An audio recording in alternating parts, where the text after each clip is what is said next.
Good morning class. हमारा chapter चल रहा था रिडॉक्स रिएक्शन, जिसमें हमने हमारे लास्ट वीडियो एक्सप्लेनेशन में सम इम्पॉर्टेंट ऑक्सीडेंट्स एंड रिडक्टेंट्स यानी कि कुछ प्रमुख ऑक्सीकारक एवं उपचायक के बारे में हम पढ़ रहे थे, जिसमें से हमारा लास्ट टॉपिक था क्लोरीन कि क्लोरीन जो है कैसे एक ऑक्सीकारक यानी ऑक्सीडेंट के रूप में यूज़ होता है। और कुछ हमने केमिकल रिएक्शंस देखी थी, कुछ हमारी रासायनिक अभिक्रियाएं थी, जिसमें जो क्लोरीन था वो ऑक्सीडाइजिंग एजेंट और रिड्यूसिंग एजेंट यानी ऑक्सीकारक एवं अपचायक दोनों की तरह क्या कर रहा था, कार्य कर रहा था। आज हम स्टार्ट करेंगे अपना कॉन्सेप्ट आयोडीन से। आयोडीन जो होता है वो भी एक बहुत अच्छा ऑक्सीकारक होता है, बहुत प्रबल ऑक्सीकारक है यानी कि स्ट्रॉन्ग ऑक्सीडाइजिंग एजेंट है। रीज़न क्या होता है, क्योंकि आयोडीन की टेंडेंसी भी होती है, आयोडीन की भी क्षमता होती है इलेक्ट्रॉन लेने की, इलेक्ट्रॉन ग्रहण करने की।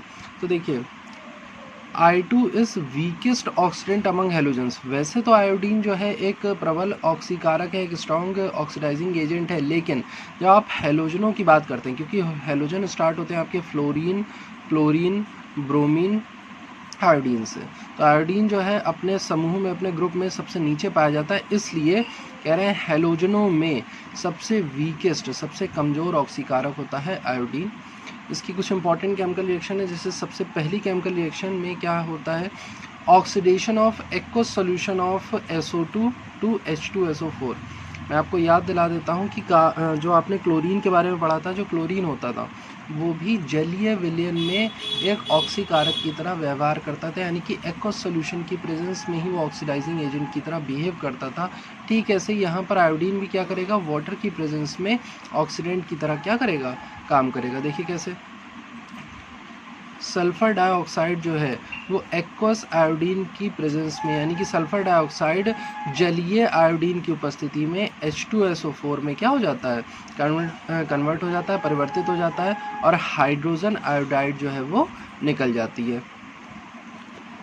नेक्स्ट रिएक्शन है oxidation of Na2SO3 to Na2SO4। यहाँ ध्यान से अगर आप देखें तो यहाँ O3 है और O3 किस में कन्वर्ट हो रहा है, O4 में, और यही तो हमारी आइडेंटिटी होती है कि ऑक्सीजन का जुड़ना ही ऑक्सीकरण कहलाता है, ऑक्सीजन का ऐड हो जाना ऑक्सीडेशन कहलाता है। यहाँ O3 किस में कन्वर्ट हो गया, O4 में, किसकी वजह से हुआ, आयोडीन की वजह से हुआ। तो यहाँ पर Na2SO3 plus H2O plus I2। यहाँ पर ऑक्सीडेंट और रिडक्टेंट में कंफ्यूज मत होइएगा। ऑक्सीडेंट मतलब जिसका ऑक्सीडेशन हो रहा है और रिडक्टेंट मतलब जिसका रिडक्शन हो रहा है। तो ये ऑक्सीडेंट है, यानी कि इसका ऑक्सीडेशन हो रहा है, किसकी वजह से हो रहा है, I2 की वजह से हो रहा है इसका ऑक्सीडेशन। तो ये ऑक्सीडाइजिंग एजेंट, ऑक्सीकारक तो ये कहलाएगा, लेकिन इसका खुद क्या हो रहा है, रिडक्शन हो रहा है, इसका खुद अपचयन हो रहा है, तो ये हमारा रिडक्टेंट कहलाएगा। तो यहाँ आयोडीन है, एक्वस आयोडीन की प्रेजेंस में Na2SO3 जो है वो Na2SO4 में कन्वर्ट हो जाता है और हाइड्रोजन आयोडाइड निकल जाती है। सिंपल चीज़ आप देख रहे होंगे कि वाटर में जो ये ऑक्सीजन है ये जाकर इससे जुड़ जा रही है, O4 बना ले रही है, और ये H2I2 के साथ HI बना ले रहा है। नेक्स्ट रिएक्शन है oxidation of sodium arsenite to sodium arsenate. Arsenite जो होता है ASO3 होता है और आर्सेनेट होता है ASO4। तो फिर वही रिएक्शन हो रही है कि यहाँ पर O3 जो है वो O4 में कन्वर्ट हो जा रहा है, किसकी वजह से, I2 की वजह से। Oxidation of H2S to S, hydrogen sulphide का ऑक्सीडेशन कराने जा रहे हैं, हाइड्रोजन आयोडाइड और सल्फर में कन्वर्ट हो जाएगा।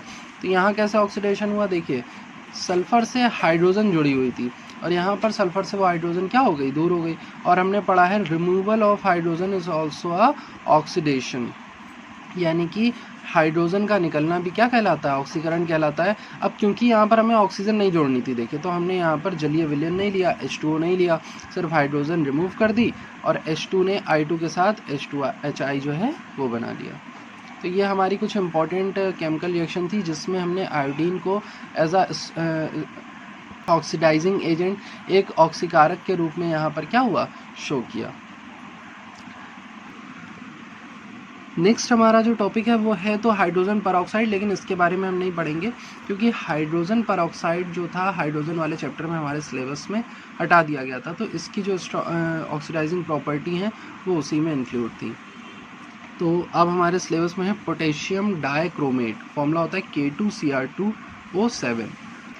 K2Cr2O7 potassium dichromate orange colour का एक कंपाउंड होता है, जब आप लेबोरेटरी में जाएंगे और जब भी आप केमिकल रिएक्शन करेंगे तो सबसे पहले आपको क्या करना पड़ेगा कि जो आपका पोटेशियम डाइक्रोमेट है उसे किसी एसिड में डिज़ोल्व करना पड़ेगा, किसी डाइल्यूट एसिड में यानी तनु अम्ल में आपको घोलना पड़ेगा।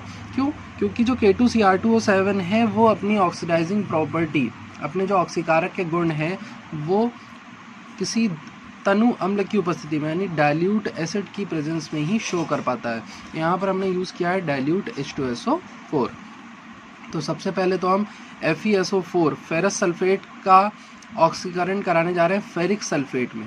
FeSO4 जो है Fe2SO4 होल थ्राइस में कन्वर्ट हो जाता है, किसकी वजह से? K2Cr2O7 और H2SO4 की प्रेजेंस में। तो देखिए यहाँ पर K2Cr2O7 जो कि ऑक्सीडेंट की तरह यहाँ पर यूज़ हो रहा है, FeSO4 है, H2SO4 से रिएक्शन कराई तो क्या बन गया? K2SO4 Cr2SO4 whole thrice, Fe2SO4 whole thrice और 7 मॉलिक्यूल H2O, ये जो है हमारे रिमूव हो जाते हैं।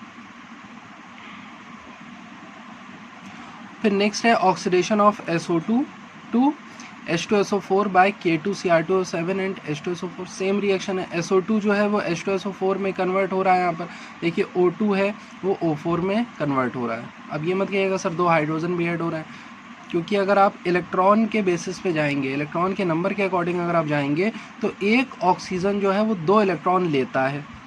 तो 2 ऑक्सीजन यहाँ बढ़ गए, कितने इलेक्ट्रॉन लेंगे? 4 इलेक्ट्रॉन लेंगे। सल्फर से 4 इलेक्ट्रॉन इन 2 ऑक्सीजन ने ले लिए, और हाइड्रोजन का काम होता है 1 इलेक्ट्रॉन देने का, तो 2 हाइड्रोजन मिलकर के 2 इलेक्ट्रॉन दे देंगे। तो खुद सोचिए 4 इलेक्ट्रॉन माइनस हुए और 2 इलेक्ट्रॉन क्या हो गए? प्लस हो गए। तो रिजल्टेंट क्या रहा? रिजल्टेंट रहा 2 इलेक्ट्रॉन माइनस होने का। तो SO2 में सल्फर से 2 इलेक्ट्रॉन क्या हो जाएंगे? कम हो जाएंगे। तो SO2 H2SO4 में जब कन्वर्ट होता है तो उसका क्या हो जाता है? ऑक्सीकरण हो जाता है, उसका ऑक्सीडेशन हो जाता है। यहाँ पर सिंपल रिएक्शन है, K2Cr2O7 और H2SO4 की प्रेजेंस में SO2 जो है वो किस में कन्वर्ट हो गया?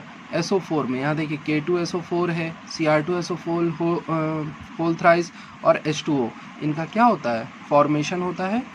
अब यहाँ पर आपको जो H2SO4 अलग से दिखाया नहीं गया, वो तो देखिए SO2 जो है वो यहाँ पर डायरेक्ट SO4 में कन्वर्ट तो हुआ है, लेकिन H2SO4 अलग से क्यों नहीं दिखा रहे हैं? क्योंकि जो H2SO4 बनेगा भी वो यहाँ पर दोबारा से रिएक्शन में क्या हो जाएगा? यूज़ हो जाएगा। इस वजह से यहाँ केमिकल रिएक्शन में उसे शो नहीं किया गया है। नेक्स्ट रिएक्शन है जो पोटेशियम आयोडाइड है उसे आयोडाइड में ऑक्सीडाइज कर देना है, यानी कि पोटेशियम आयोडाइड का ऑक्सीकरण आयोडीन में। अब यहाँ पर ऑक्सीकरण कैसे समझ में आए?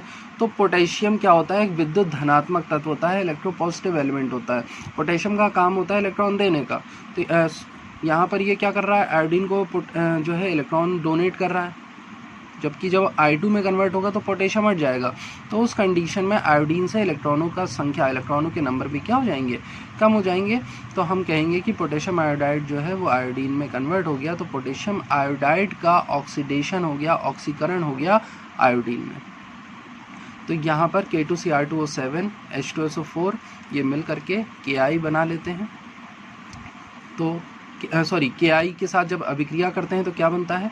K2SO4 पोटेशियम सल्फेट बनता है, क्रोमियम सल्फेट बनता है, और आयोडीन जो है वो हमें प्राप्त हो जाती है, साथ में H2O निकल जाता है।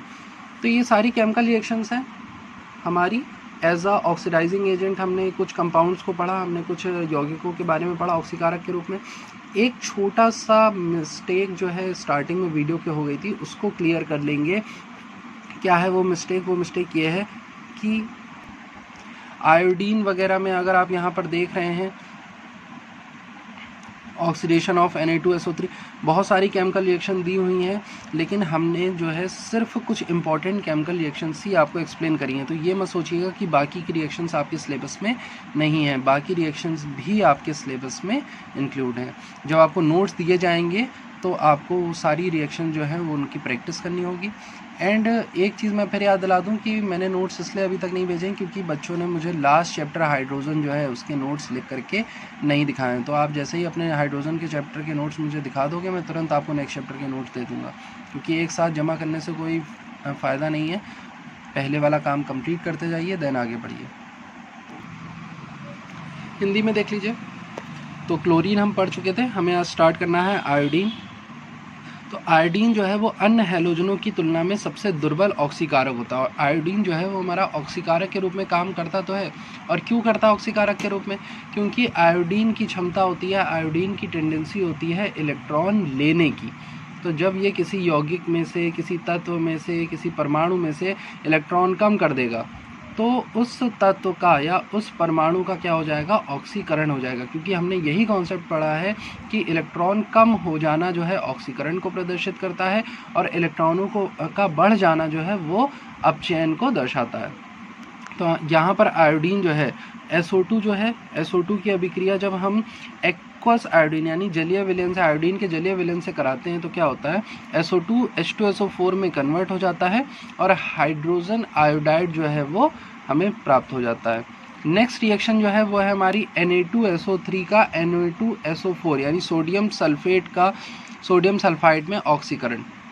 तो Na2SO3 है, ये फिर से जलीय विलयन, आयोडीन के जलीय विलयन देख सकते हैं, जलीय विलयन है H2O और I2 का, H2O और I2, ये यहाँ पर ये जलीय विलयन निर्माण कर रहे हैं I2 का, आयोडीन का। और इसकी रिएक्शन जब Na2SO3 से होती है तो Na2SO3 Na2SO4 में कन्वर्ट हो जाता है। ध्यान से देखिए, जो O3 है वो O4 में कन्वर्ट हो गया, एक ऑक्सीजन बढ़ गई तो क्या हो गया? ऑक्सीकरण हो गया। नेक्स्ट है सोडियम आर्सेनाइड का आर्सेनेट में ऑक्सीकरण। तो आर्सेनाइड ASO3 है, ये ASO3 जो है वो ASO4 में कन्वर्ट हो रहा है, किसकी वजह से? आयोडीन की वजह से। तो यहाँ पर Na3ASO3 जो है वो Na3ASO4 में कन्वर्ट हो जाता है, तो सोडियम आर्सेनाइड का ऑक्सीकरण हो जाता है सोडियम आर्सेनेट में। एक चीज़ और बता देते हैं कि ये केमिकल रिएक्शन इसलिए भी इम्पॉर्टेंट है क्योंकि जब आप आगे चल करके रिएक्शंस को बैलेंस करना सीखेंगे, अभिक्रियाओं को संतुलित करना सीखेंगे, तो आप इन्हीं अभिक्रियाओं से पहचान पाएंगे कि कहाँ पर ऑक्सीकरण हो रहा है, कहाँ पर अपचयन हो रहा है, कौन सा आपका ऑक्सीकारक है, कौन सा आपका अपचायक है। देन नेक्स्ट हमारी केमिकल रिएक्शन है H2S, हाइड्रोजन सल्फाइड जो है वो सल्फर में ऑक्सीकृत हो रही है, तो H2S I2 से रिएक्शन करती है। अब क्योंकि यहाँ पर हमें सल्फर में ऑक्सीजन जोड़ने की ज़रूरत नहीं पड़ रही, यहाँ पर जो ऑक्सीकरण हो रहा है वो हाइड्रोजन के हटने से हो रहा है। ध्यान से देखिए, यहाँ पर सल्फर के साथ हाइड्रोजन जुड़ी हुई है, जबकि यहाँ पर सल्फर से हाइड्रोजन हट गई, और हमने पढ़ा हुआ है हाइड्रोजन का हटना भी ऑक्सीकरण कहलाता है। Removal of hydrogen is also an oxidation. तो इस वजह से यहाँ पर H2S का ऑक्सीकरण हो गया किसमें? सल्फर में। हाइड्रोजन सल्फाइड का ऑक्सीकरण हो गया है सल्फर में, किसकी वजह से? I2 की वजह से। तो I2 जो है वो हमारा ऑक्सीकारक के रूप में उपयोग हो रहा है। नेक्स्ट है SnCl2 का SnCl4 में ऑक्सीकरण। तो यहाँ पर SnCl2 है, SnCl4 में कन्वर्ट हो गया। इसमें कैसे ऑक्सीडेशन दिख रहा है? तो देखिए, क्लोरीन जो होता है वो एक विद्युत ऋणात्मक तत्व है हमारा। क्लोरीन क्या करता है? कहीं पर से भी इलेक्ट्रॉन ले लेता है। तो यहाँ पर देखिए, Sn से जब Cl2 निकला तो Sn में से 2 इलेक्ट्रॉन कम हो गए, तो यहाँ पर Sn की वैलेंसी होगी +2। जबकि SnCl4 के केस में 4 क्लोरीन जुड़े हुए हैं, 4 क्लोरीन जो है एक एक इलेक्ट्रॉन लेंगे, तो Sn की यहाँ पर वैलेंसी कितनी हो जाएगी? +4।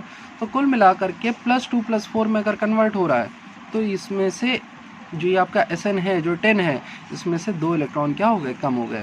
और इलेक्ट्रॉन का कम होना क्या कहलाता है? ऑक्सीकरण यानी कि ऑक्सीडेशन। तो ये कुछ हमारी इंपॉर्टेंट रिएक्शन थी आयोडीन की वजह से ऑक्सीकरण की।